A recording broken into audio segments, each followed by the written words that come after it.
And at first it's going to look super intimidating, but by the end of today, or if we don't cover it all today, by the end of tomorrow, you guys should have a decent idea of how all of this applies and what each of these processes is used for, and you should be able to break each of those down. So you can look forward to that. But this is why it matters, really. We want to apply this all to the metabolic pathways. So how we use some kind of fuel source for energy. So why are cells able to perform these reactions for energy? So there are a lot of different forms of energy, as you guys should know from taking a chemistry class, right? There's mechanical energy, there's electrical energy, there's this kind of energy, that kind of energy, but what we're talking about are endergonic and exergonic reactions. So,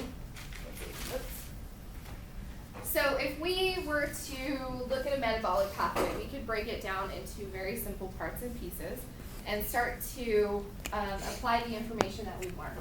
So as you guys...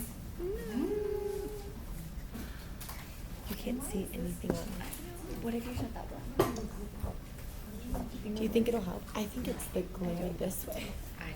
Don't you think? So as you guys have learned, there are kind of two ways that reactions can go. We can break things down, or we can put things together, and that requires either the input of energy or it releases energy.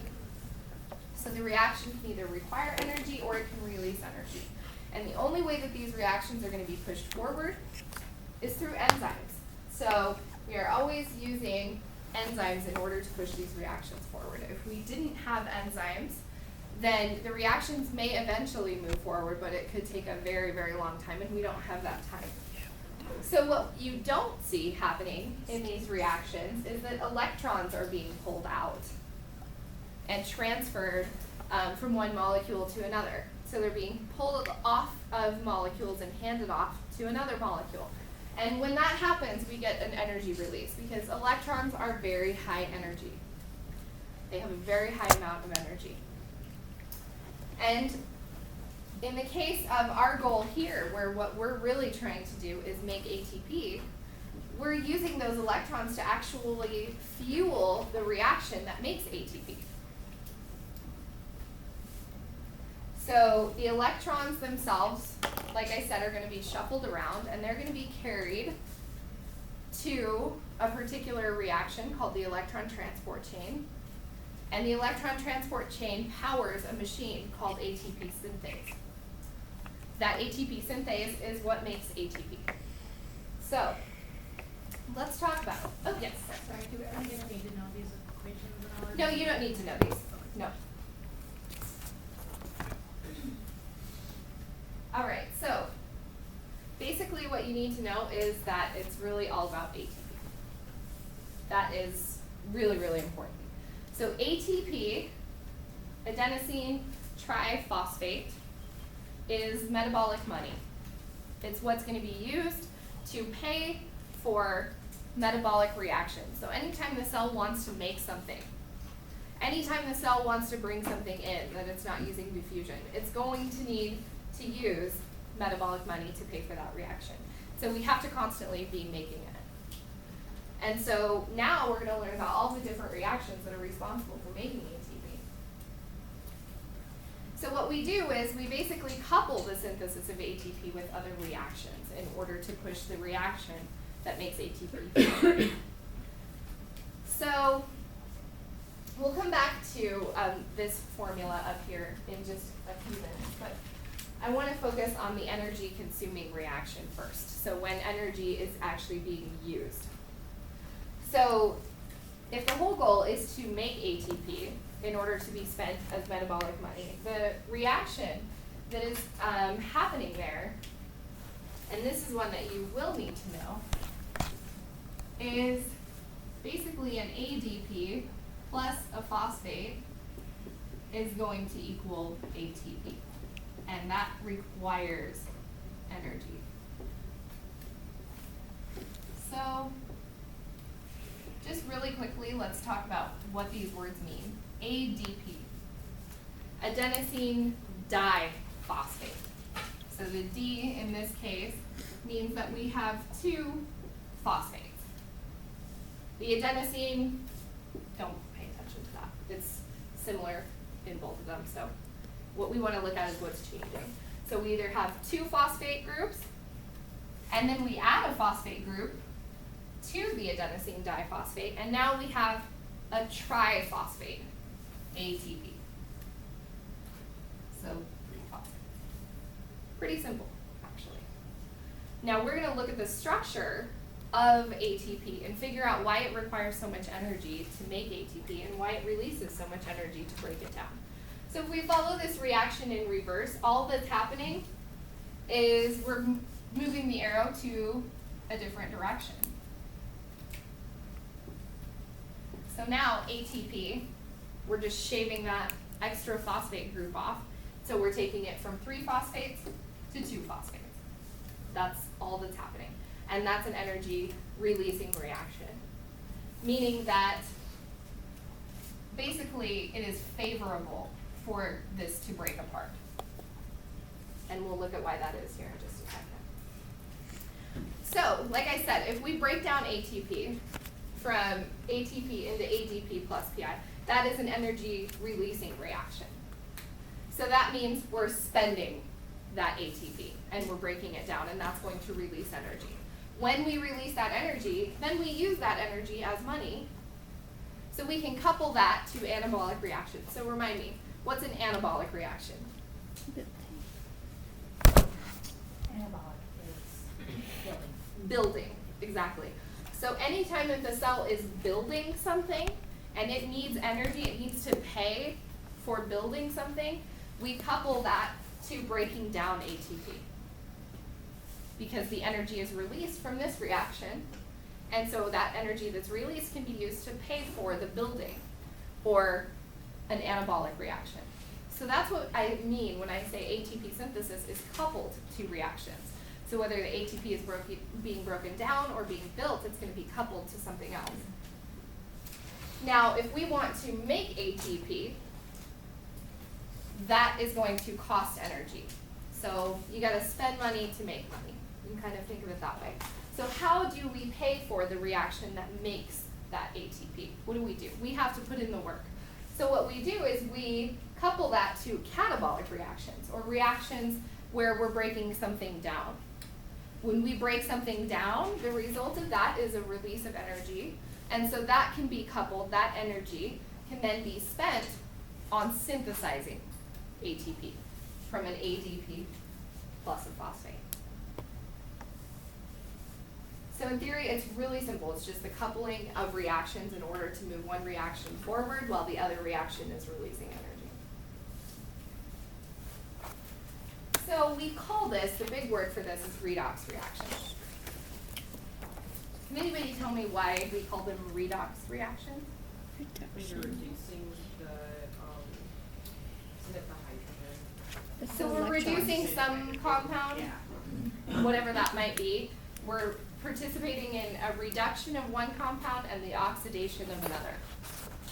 And so that might seem foreign at first. It's a lot of chemistry terminology. But essentially what you need to remember in any situation is this little phrase, Leo says Ger. Hopefully that helps. So anytime that electrons are lost from a compound,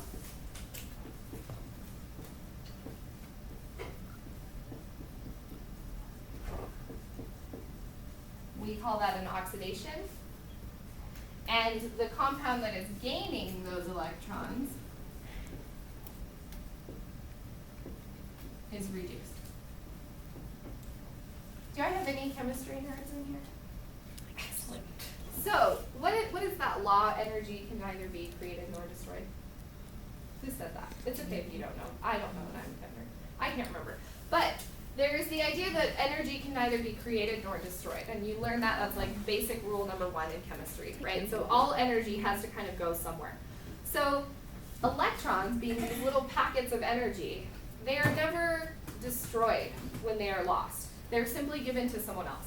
So it's all just a matter of energy transfer. So anytime a molecule is losing electrons, it's giving them up to somebody else. Anytime a molecule is gaining electrons, it's picking them up from somebody else. So it is, again, just an exchange of energy between a few molecules. And that is the whole basis of any of the metabolic pathways, is electron transfer, or the transfer of energy. Okay, so it's always going to, why are we missing words? Sorry, guys. We thought it was a quiz when we were going through it. No, so what happened is last semester I left words out and made my students fill them in. But because we're in summer, I figured I would just give you the red words so you can write those in. Sorry. Let me know if you notice that there's any words missing.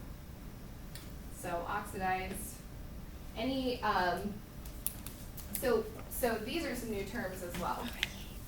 We have what we call So we have what we call a reducing agent. And so a reducing agent is said to be oxidized upon electron loss. So the reducing agent is the one that is losing electrons.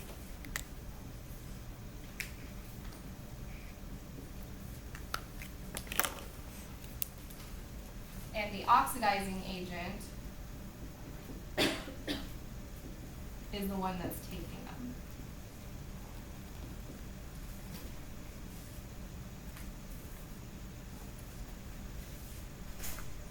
They're just flipped, kind of. Yep, exactly. So we can think of this in one of two ways. We can either think of a molecule as being oxidized. So if a molecule is being oxidized, that means it's losing electrons, right? Lose electrons, oxidation. But at the same time that it's losing electrons, it's giving electrons. So those electrons it's losing, it's giving to someone else. So if you give electrons to someone else, what are you doing to that molecule that you're giving electrons to? You're reducing it. And so we call it the reducing agent because it's going to allow another molecule to pick electrons up that it's giving up. And vice versa. If some molecule is gaining electrons, we say that it is reduced because it's picking electrons up. But at the same time, it's stealing electrons or taking electrons from somebody else. So it is oxidizing whoever it has taken those electrons from. So you can think of that kind of in two ways, but they're really very similar. Okay, so the more electrons that a molecule can donate to another molecule, the more energy rich we call that. So the more electrons something is carrying, the more potential energy that can be released from that molecule. Why does that matter? Why do we care about that? We have foods that we know are going to be energy rich, that are going to give us energy, right? And then we have foods that we know if we eat, it's kind of going to do nothing for us, right? So as far as energy storage goes. So one of the best sources of electrons or energy is glucose, sugar. So before you run a race, what are you going to eat? Carbs, right? Lots of carbs, lots of sugar. And so any carbohydrate can eventually be broken down into glucose or be converted into glucose. And then at that point, we can just steal all of the electrons from glucose in order to make energy. And that energy is going to come in the form of ATP. So that's why we care about this entire thing, because really it all comes down to being able to break down glucose for energy. And that's what we do, and that's what most cells do. They use glucose for energy. All right, and that energy is used to make ATP. So now we go into who is directly involved in this reaction of breaking glucose down. So that would be some of our electron carriers or coenzymes.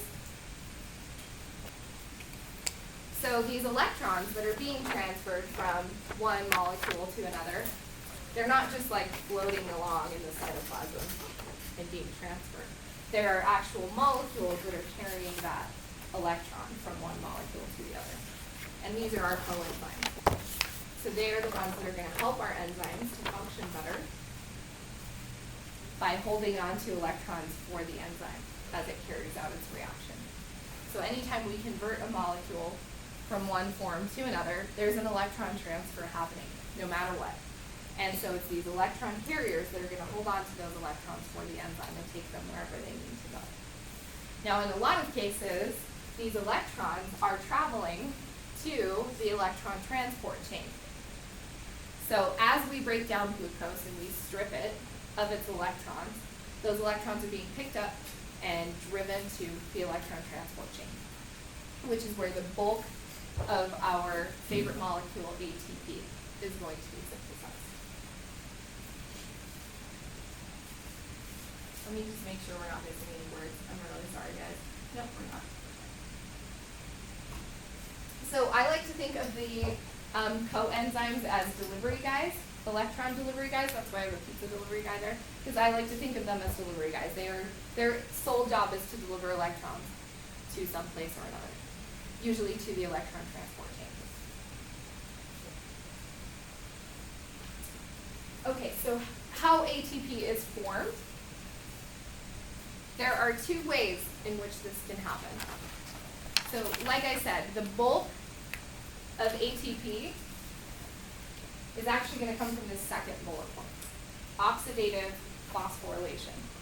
So these are the reactions that I've been talking about,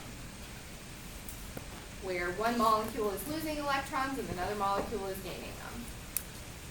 So oxidative phosphorylation. If we break that down, let's look first at phosphorylation.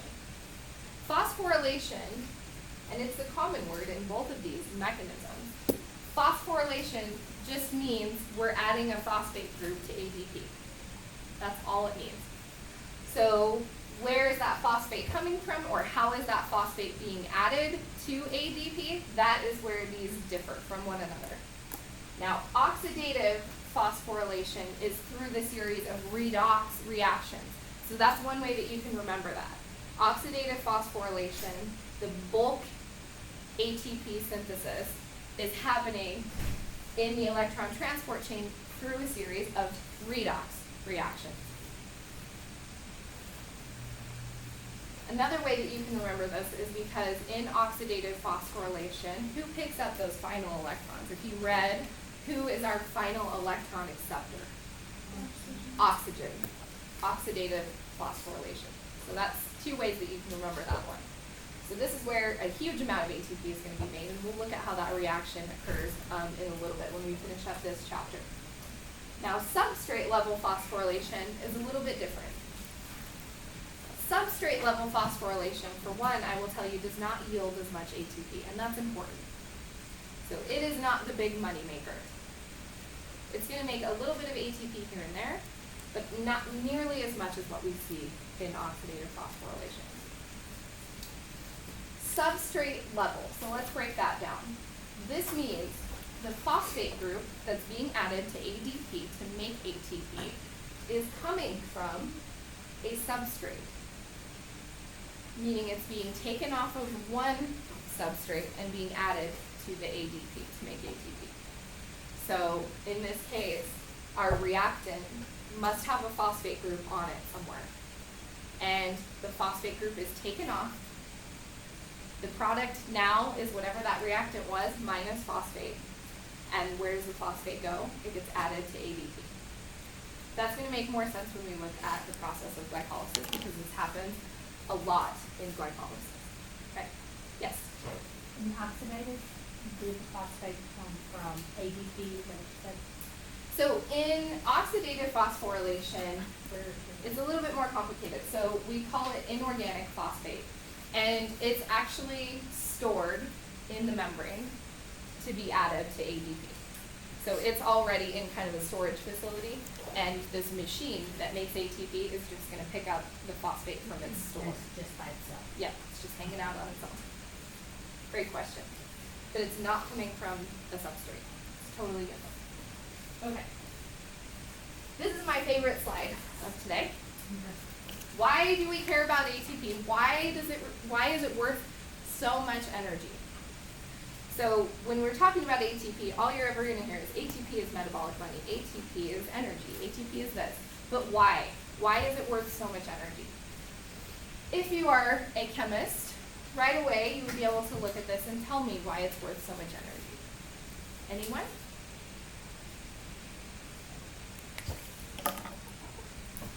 Okay, I'll tell you. So you can think of these, so what do we see? This is our adenosine, right? The part I really do not care if you know, whatever. Triphosphate, 3 phosphates, okay? Each of these PO4s is a phosphate group.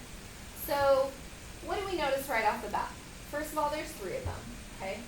Each oxygen here is carrying a negative charge. What happens when we put negative charges next to each other? They push, right? They push each other apart. Another thing that you'll notice is these phosphates are pretty big. In fact, stereochemically speaking, when we think about their spatial orientation, these are huge. So I like to think of it as 3 fat kids in the backseat of the Volkswagen Brabant, okay? Fighting, pushing each other apart. When you finally release the 3rd kid out the door, now there's enough room, and the 2 can get along. So ADP, super high energy, unstable molecule. All it wants to do is get rid of this 3rd phosphate. When it finally does, release of energy. And now we have ADP, which is perfectly happy. Any questions about that?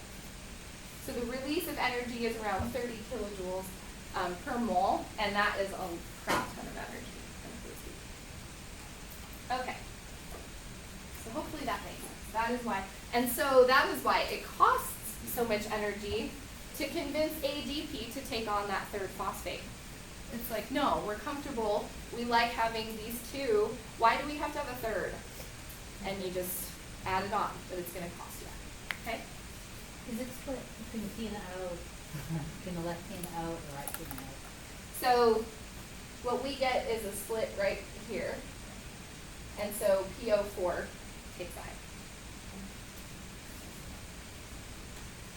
Okay.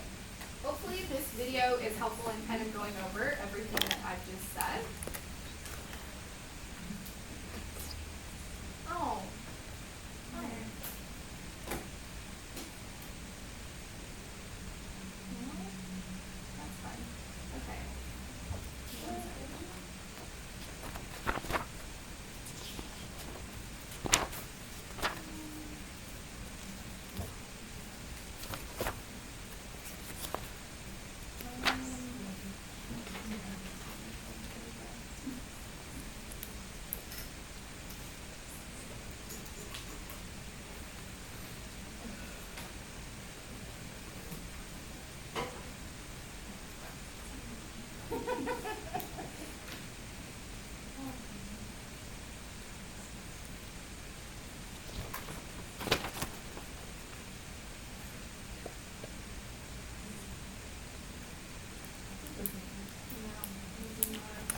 Okay, well, maybe we don't watch the video, and if I find it, I will post it. Okay, so let's leave off here before we start the lab. And then we'll pick up on the second part of chapter 8 after lab. So all of this is going to go on to apply to all of the different metabolic strategies that we're going to learn. So that includes glycolysis, the TCA cycle, or the citric acid cycle, the electron transport chain, right, which is where the bulk ATP synthesis is going to happen. But it also, and so that's the whole idea of aerobic respiration in respiring animals who depend on oxygen like we do. Anaerobic respiration, we will briefly talk about. These are microbes who do not directly use oxygen as their terminal electron acceptor. So they're using some other molecule that contains oxygen, but it's not O2. Could be nitrate or something like that, but it's not O2. And then finally, we will talk about fermentation, which is what happens when we cut off oxygen to a species, and they cannot carry out aerobic respiration, but they still want to make ATP. So fermentation is kind of their alternative pathway. So that's what you can look forward to going over after lab. So if you guys want to take a little break, you can disinfect your benches, and we will get started on the second part of lab. So, out now.